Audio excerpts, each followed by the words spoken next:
welcome to Mid-South Viewpoint. I'm Byron Tyler. We are live today on this edition of our program. So glad to have you here and hope you're having a great Tuesday afternoon.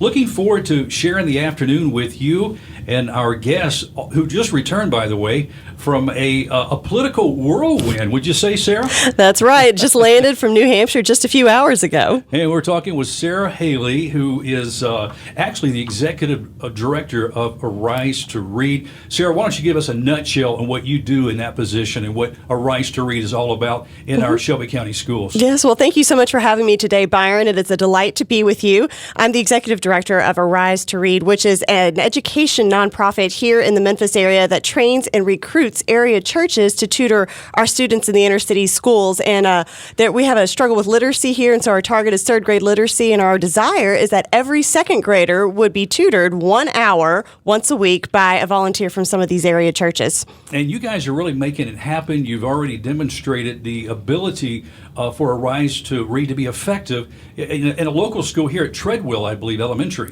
That is correct. Treadwell Elementary School, that is one of our inner city schools. It's one of the priority schools in the state of Tennessee, is our pilot school, and we have been there we're on our third year. The first year that we tutored at Treadwell Elementary, we saw an increase of the students' ability to read. And again, Byron, this is once a week, 1 hour a week with a volunteer.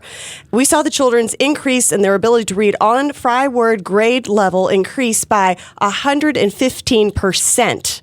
115%. That was our first year. That is incredible. Unbelievable. In the second year, we did the same thing. We pre-tested children, we post-tested children. Again, 1 hour a week, once a week, and we saw the children's ability to increase their reading on grade level increase by 164%. And what's unique about this too, Sarah, is the fact that Arise to Read partners with churches in the community to be able to get volunteers to make this difference you're talking about. That is correct. We work with churches across the racial, across the denominational lines, and really as a community, it's been wonderful just to build those bridges and to join hands together and to realize that we can have an actual impact. Well, we're going to spend some time today talking about not education, although that's a very important That's my topic. day job. That's your day job. But you have another passion, and that's politics. Mm-hmm. And recently, you just returned from a whirlwind trip. I think you left last Friday to visit New Hampshire. Is that right? That is correct. I had the awesome opportunity to go to New Hampshire this past weekend. I left Friday, and then I returned literally like 2 hours ago, landed on the airplane when I received your phone call, asked if, hey, what are you doing this afternoon? But I had the opportunity to work with a group of unaffiliated Republicans, and we had the opportunity to visit the different candidates. And right now in New Hampshire, as you know, today is primary day, and literally you're tripping over candidates. Well, recently you and I got together and did a Mid-South Viewpoint program and just talked about just the how pivotal that this 2016 presidential election Correct. is. I know we're looking at possibility of up to 4 maybe Supreme Court justices that could be nominated by this next president. Among other big concerns, worldwide, we talked about all the things happening in the Middle East, of course, things in our own country that need to be addressed by some serious leadership that we're lacking right now in our country. And so we want to come back here today and just kind of update folks to give perspective of what you experienced. You had a chance. Okay, you left on Friday. What was the itinerary? What was your original plan? The stops you were to make, or did it just kind of unfold as you got there? It kind of unfolded as I got there. Really, I arrived about midnight Friday night, just for weather issues, and then on Saturday morning, I started out in Concord, and I had lunch with a friend of mine. Carly Fiorina was in the same restaurant, so I had the opportunity to go meet Miss Fiorina and speak to her. And then that afternoon, we all went to the ABC GOP presidential debate. We had the opportunity to see all of the candidates present themselves, hear their questioning. On Sunday, then we had an itinerary we received of where each candidate was located. And so we were put in different cars. And, basically we figured out which group was going where and hopped in the car with them. So I had the opportunity to see Senator Rubio and Senator Kasich. And then Monday, I had 3 candidates in one day. Same situation, went to a car and tried to figure out who's going where. And I was with Senator Rubio again, and that just kind of happened that way. Then I was with Governor Christie, and then ironically, or just comically, we ended up at a Bernie Sanders rally just to go in and see, because we wanted to see who are these people, what are they interested in, what is the clientele. Listening to the questions from these New Hampshire voters was quite fascinating. And Byron, I don't know if you realize this, but as of last night, 55% of registered voters were still undecided about who they were going to vote for or are voting for today in the primary. That is so big, especially with the media blitz and all that we're seeing today. Everybody having, their say in the media. And so that is really big, Sarah. It's huge. And it's been so interesting to see these candidates up close and personal and hear them respond to the different questions. Governor Bush, I forgot to mention, he was staying in my hotel. So literally down the hall, I opened my door to go to breakfast and there's Governor Bush standing in front of me like, well, good morning, Governor. How are you today?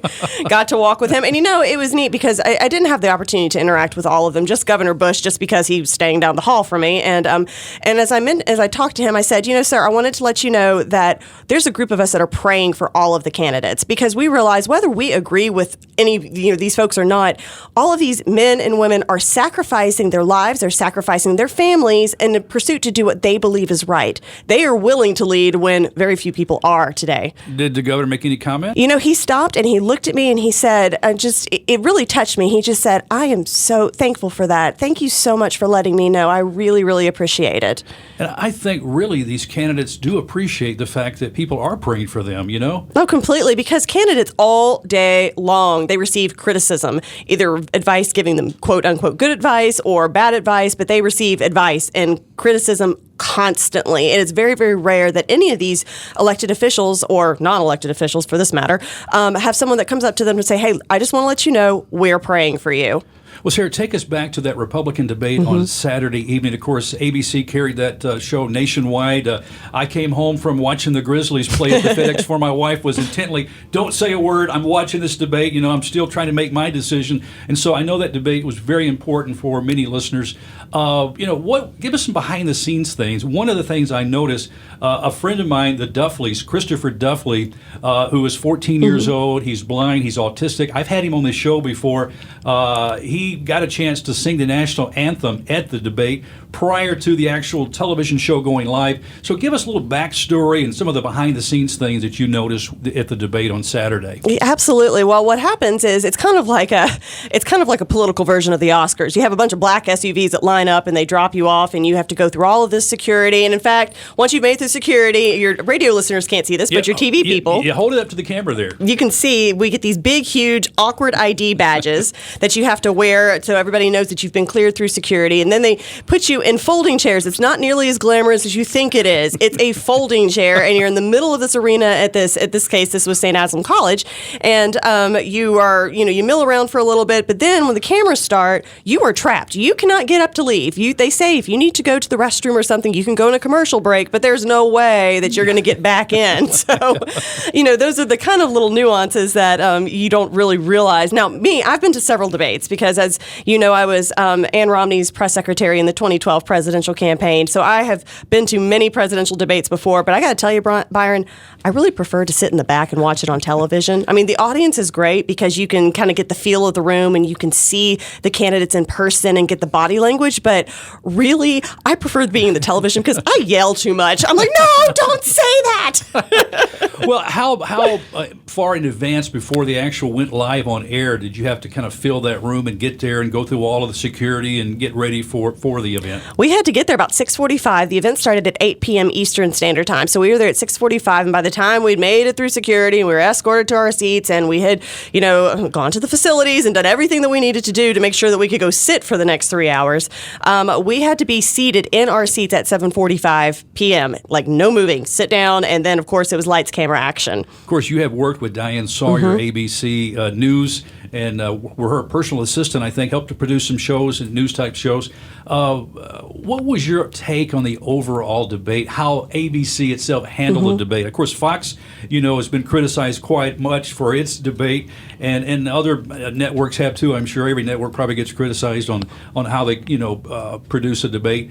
But what was your overall feeling on how ABC handled this particular debate? Well, Byron, just as being an audience member, and the only things that I could hear were the questions that were asked by David Muir and Martha Raddatz. I could not hear what the panel was saying behind me because I was in a room and I couldn't hear what the broadcast was saying, obviously.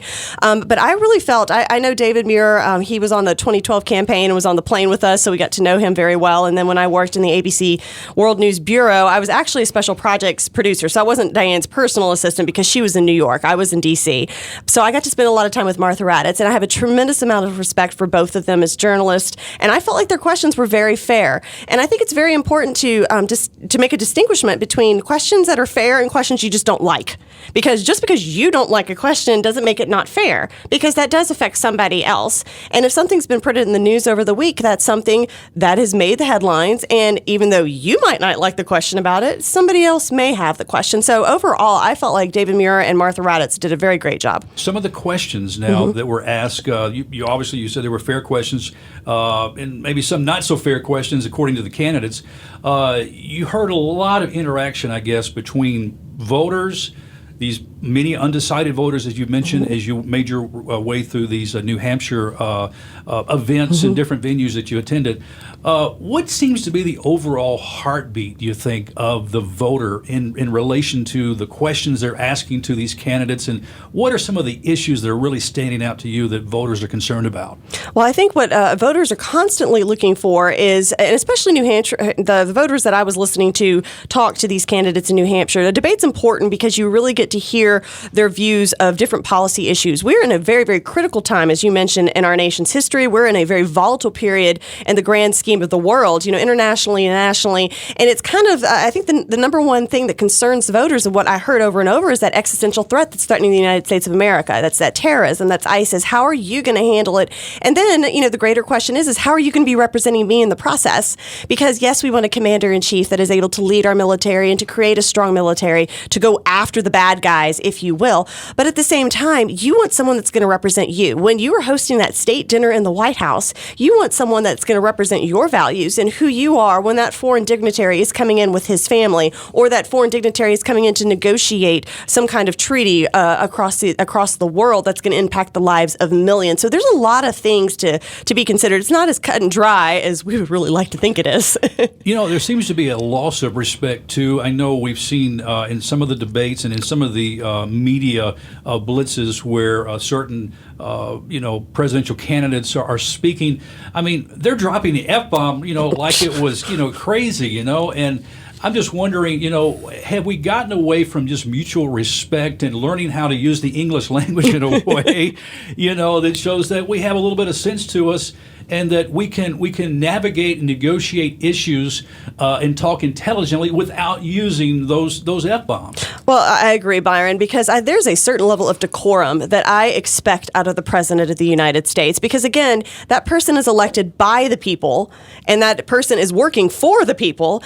So that person's to represent me. And I want to know that person is going to represent how I would be hosting someone if they came to the White House for a state dinner. I want to know when that person is going abroad, when they're sitting down with the Queen of England, or when they're sitting down with President Hollande of France or Angela Merkel of Germany. I want to know that they are going to represent me well, and that means sometimes drawing the boundary lines and making sure that you don't cross the red line.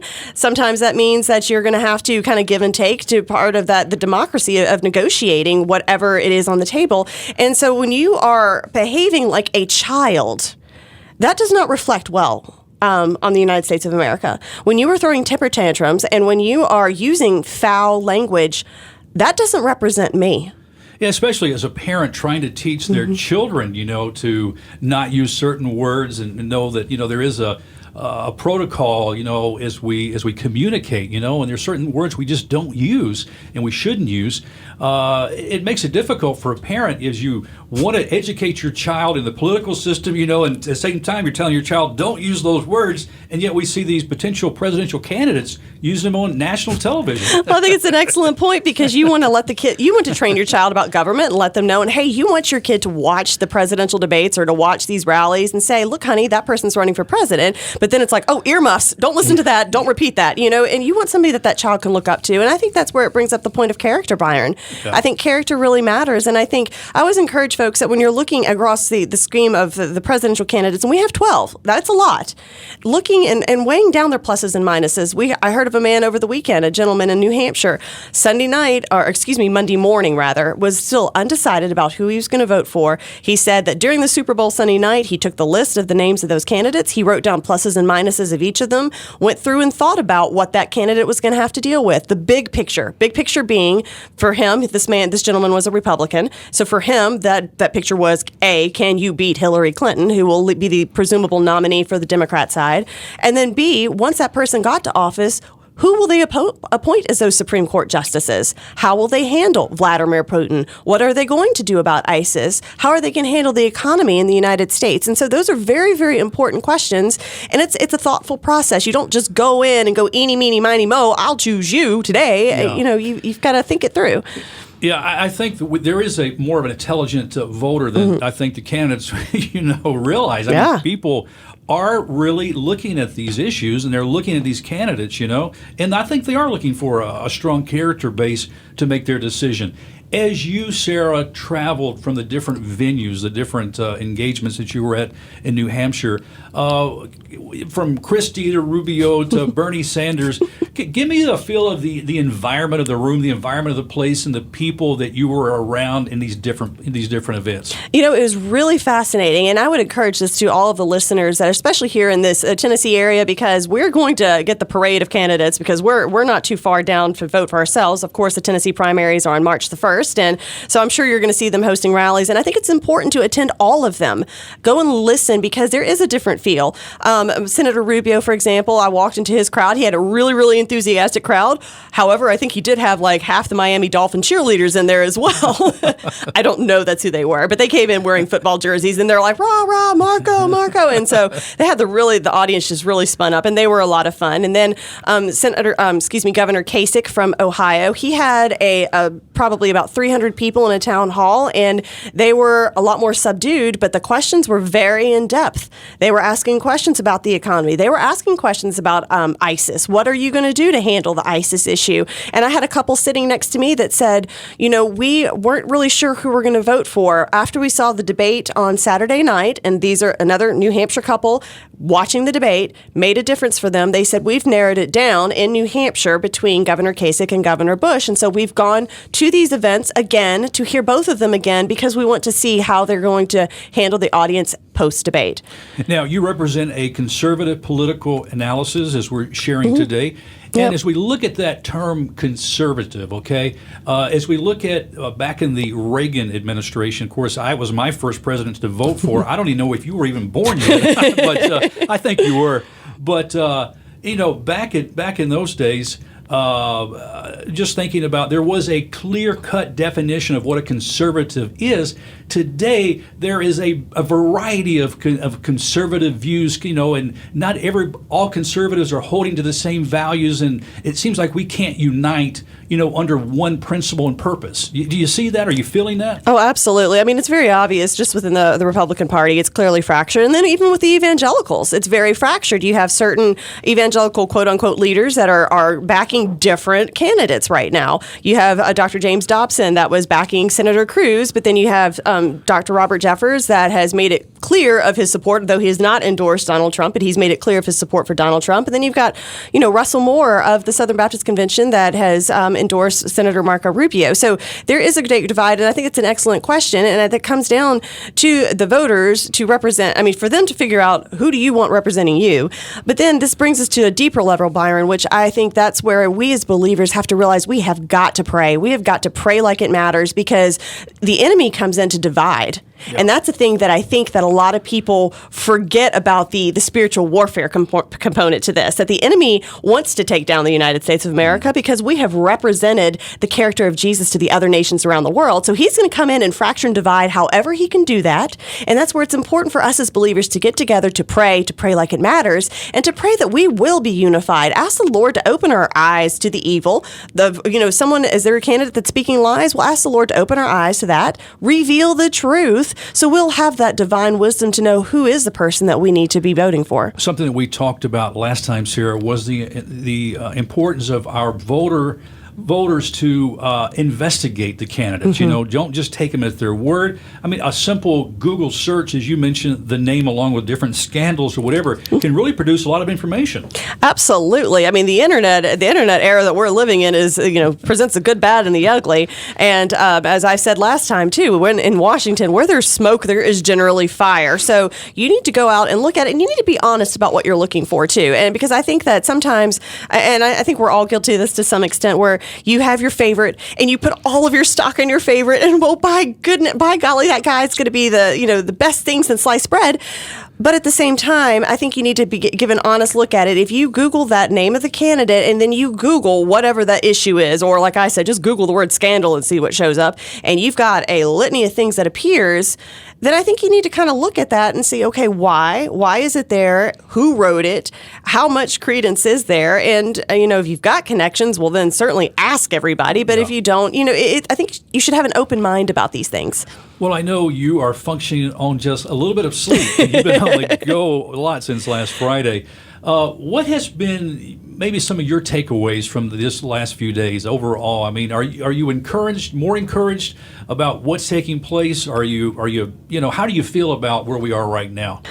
Well, Byron, it's a tough thing to say because we are very much at the beginning of the process. We have a long way to go in the process. We had the Iowa caucuses last week, as you know, and I know a lot of folks were really excited about the outcomes. But let me just tell you, in order to secure the presidential nomination for the Republican side, let's just talk about the Republicans, you need 1,236 delegates. That's what you need to secure the nomination. To win the nomination, you need 2,472. Last week in Iowa, Senator Cruz got 8. Senator Rubio got 7, and Donald Trump got 7. So that just puts it in perspective for you that if Senator Cruz got 8, he still has a long way to go before he would win that nomination, as the other candidates as well. Tonight in New Hampshire, there are 23 delegates that are at stake. And in New Hampshire, they always make a big deal about it because New Hampshire is one of the states that has been better at picking that Republican nominee. In fact, since 1976, 5 eventual Republican nominees won New Hampshire. And that's why they make such a big deal about it. And 2 of those nominees became president, which would have been Ronald Reagan and George H.W. Bush. So as you look back historically, you realize that there is a lot of hype. There is something to be said that every Republican nominee since, they have not been able to secure that nomination without having won Iowa or New Hampshire, not necessarily both. And knowing those 2 things that are floating out there, that's a pretty good kind of indicator of where we're headed, but it's not that's not solid concrete fact. And so in this day where we have got this wide range of candidates, all of them have a very unique backgrounds, all of them have a lot of pluses and minuses that go with it. Anything can happen, so that's where I go back to. We need to pray, and we need to pray a whole lot. Okay, take us back to some of the meetings that you were in, and go back to some of the questions. I want to hear from the voters, the people. Any specific questions that stood out to you, and that Bernie Sanders was asked or Christie was asked.